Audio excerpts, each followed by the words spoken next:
Kisah Kancil dan Buaya.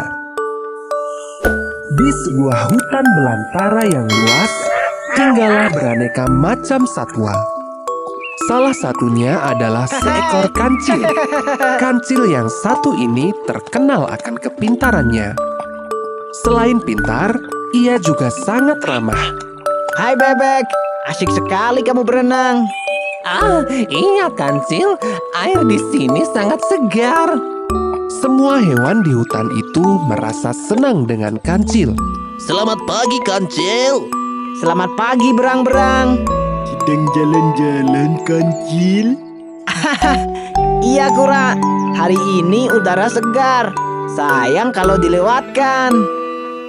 Dan ketika mereka mempunyai masalah, Kancil dengan senang hati akan membantu memecahkan permasalahan tersebut. Hal menarik terjadi saat Kancil jalan-jalan hari ini. Langkahnya terhenti karena ia seperti mendengar sesuatu. Ternyata ada anak ayam yang terperosok masuk ke lubang. Mereka tidak bisa keluar karena tanah itu terlalu tinggi bagi mereka untuk dilompati. Tenanglah, aku akan membantu mengeluarkan kalian. Kancil pun masuk ke dalam lubang untuk membantu anak ayam tersebut. Naiklah ke punggungku, kita akan keluar dari lubang ini.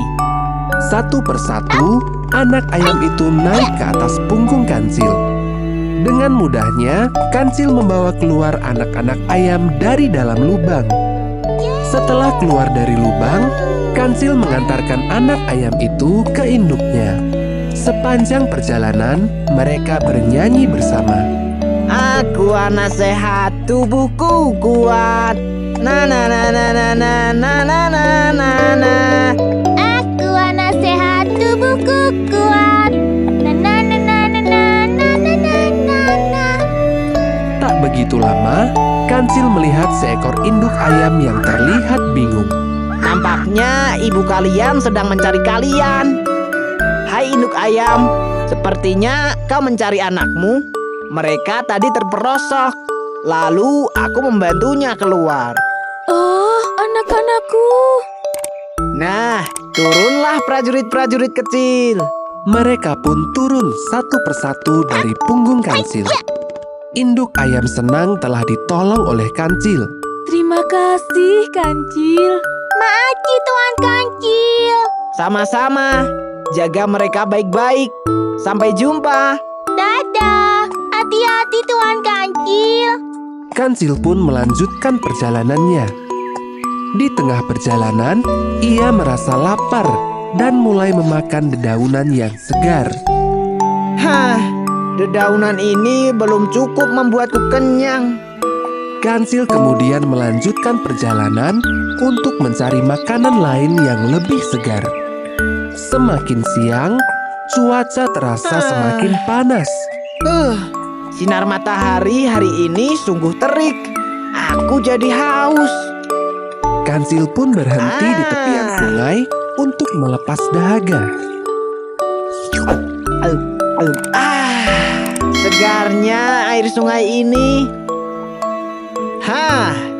Aku sudah tidak haus lagi. Air pegunungan memang menyegarkan. Kerongkonganku tak lagi kering.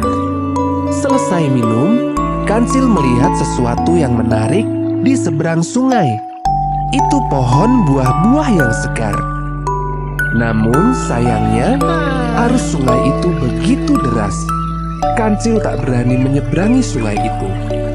Kancil segera mencari akal untuk menyeberang. Andai ada sesuatu yang bisa membuatku sampai di seberang. Tiba-tiba, ia melihat beberapa buaya yang sedang tertidur di dekatnya.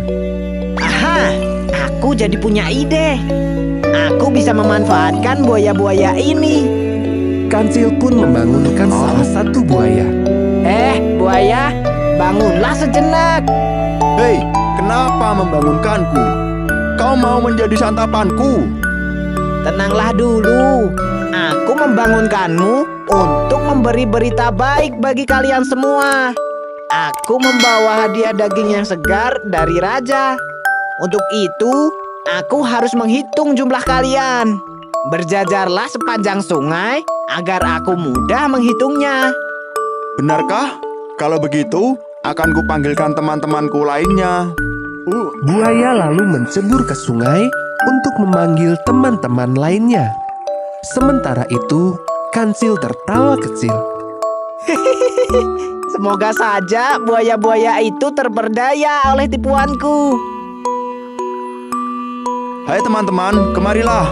Aku punya berita bagus buat kalian. Teman, kita akan dapat daging. Benarkah? Benar, si Kancil yang memberitahuku. Kita hanya perlu berjajar sepanjang sungai agar Kancil bisa menghitung jumlah daging untuk kita. Semua buaya pun berkumpul. Dan mereka mulai berjejer-jejer sepanjang sungai hingga membentuk seperti jembatan. Inilah yang diharapkan oleh Kancil. Nah, bersiap-siaplah buaya. Aku akan menghitung kalian. Iya, lekaslah mulai menghitung. Kami sudah lapar. Kancil mulai melompati punggung buaya satu persatu sambil pura-pura menghitung. 1, 2, 3, 4, 5, 6, 7. Selesai menghitung buaya terakhir, Kancil pun melompat ke tepi sungai. Terima kasih para buaya. Berkat kalian, aku jadi bisa menyeberang. Setelah itu, Kancil langsung berlari kencang meninggalkan buaya. Hah? Menyeberang? Apa maksudnya? Jangan-jangan kita ditipu. Maksudmu, ia menjadikan kita sebagai jembatan penyeberangan?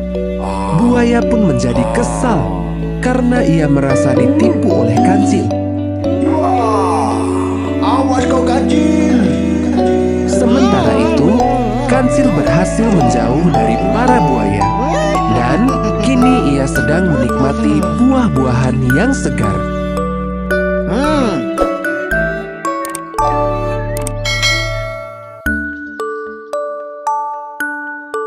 Pesan moral dari cerita ini adalah Kancil menipu buaya agar ia bisa menyeberang dan mendapatkan keinginannya. Dan buaya pun menjadi marah.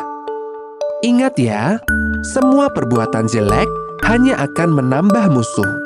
Gunakan kecerdasanmu hanya untuk hal-hal baik saja.